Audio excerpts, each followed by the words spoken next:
The new OnePlus 11 is released, and with that comes the new Snapdragon 8 Gen 2. So a natural question is, how much has it grown over previous generations for OnePlus?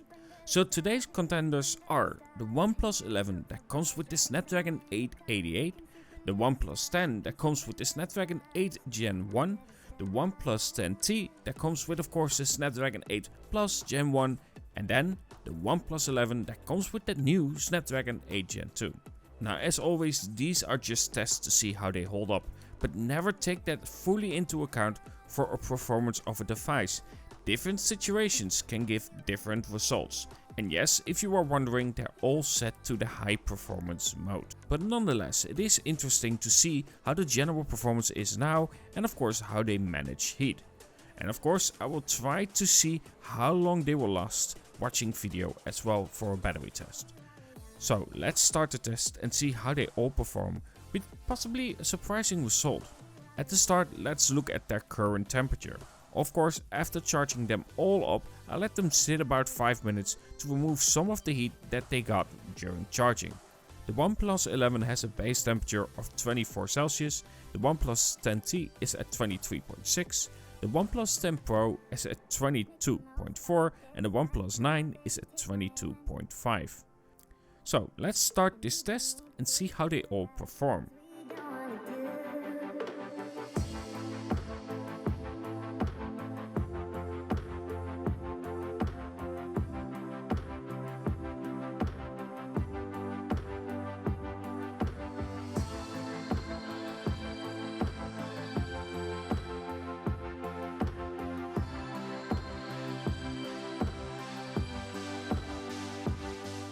After 10 loops of running this test, let's quickly check up on the phones and see how the temperatures are doing. The OnePlus 11 is currently at a respectable 36.3 Celsius, where the OnePlus 10T is almost 2 degrees higher at 38.1, with the OnePlus 10 Pro just a fraction above it with 38.2, and of course the OnePlus 9 is second in this case with a temperature of 36.6, which is still a little bit hotter than the OnePlus 11 that is actually doing quite well with temperatures at this current moment.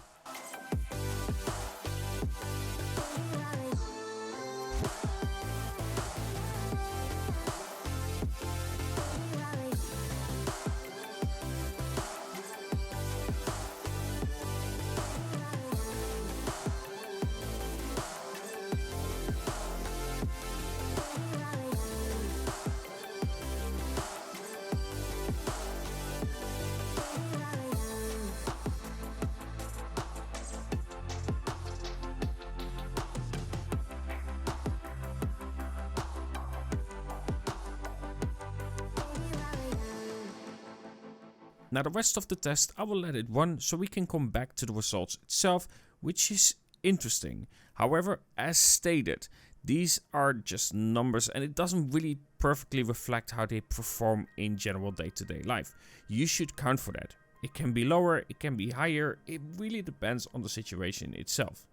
And of course, results may vary, and in this test we will see that a previous phone that I tested, the OnePlus 10 Pro, and the OnePlus 10T are performing different to that previous test that I did.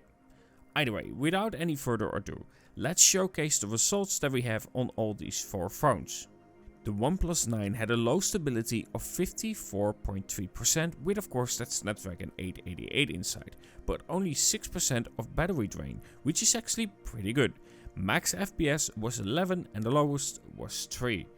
The OnePlus 10 Pro showcases those moments in time because it did do better in some things compared to the previous test that I did with it, where it almost got to 49 Celsius, but here it's at 43 with a stability of 63.9% and 13% of battery drain with a max FPS of 20 and a lowest at 7.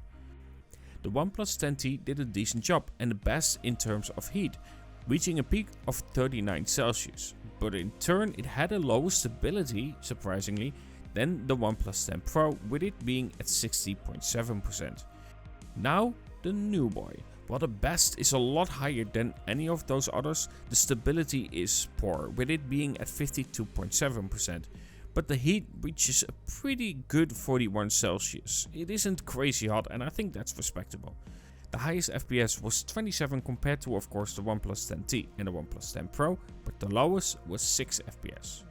At the end of this test, I will say that's actually quite an interesting result, and I think all phones did actually quite well. I'm curious to see if we will get updates for the OnePlus 11, where with the OnePlus 10 Pro, updates definitely helped it in tests like this. It manages to easier control the heat itself, and it definitely performs better in these situations. And of course, I know people love their benchmarks, so straight away, let's get into that without cooling the phones themselves. Let's see the performance of all of them. And honestly, straight after a test that we just did, the OnePlus 11 does get a great score. So that was a quick test testing out how the OnePlus 11 performs, of course, in Geekbench, but also, more importantly, in 3D Mark. Overall, I think the OnePlus 11 seems like a solid upgrade in terms of those performances. But as stated, there is so much more to a phone than that single moment that you capture to see how it performs. Those single moments don't necessarily define how a phone is. It doesn't define the performance of said phone. It just gives you that single moment that can be different 10 minutes, 20 minutes later. Heck, even a few minutes later. It all depends on temperature around you and the phone, just how it performs overall and so on. It can change easily. But I will say that it still needs work. Stability wise, it definitely needs some work. We saw it. It's not great in terms of stability when it comes to the 3D Mark test. When it comes to gaming itself, I don't really notice that. Sometimes you notice that the FPS starts dropping around 30 minutes of playing games, for instance. But apart from that, you don't really notice any drop off in terms of performance. And I honestly don't put that more high performance on because I don't need it. The phone overall in day-to-day life is fast. It does everything that I need it to do quickly, including the camera itself that is really important in current phones. Heck, this is probably the fastest in low light photography that I've used combined with the Xiaomi 12 Pro. Both of those have a very similar approach of taking that shot really fast but getting a result that is actually really nice, giving that feeling of night itself, and I think OnePlus does that well.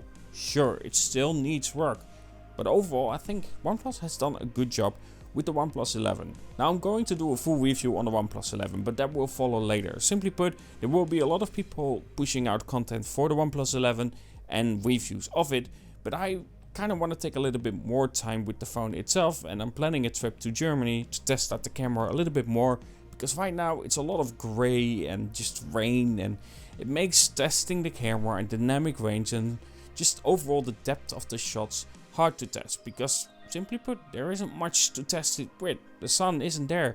It doesn't give me the chance to properly test the contrast. It doesn't allow me to see how the dynamic range is as much as I would like it to be.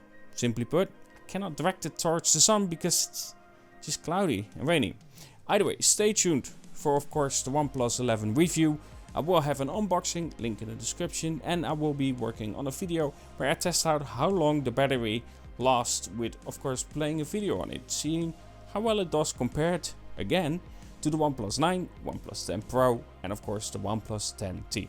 Either way, I do hope that you enjoyed this video, and if you did, don't forget to subscribe, hit like, and comment below. I really like having comments because I can interact with you people as well there.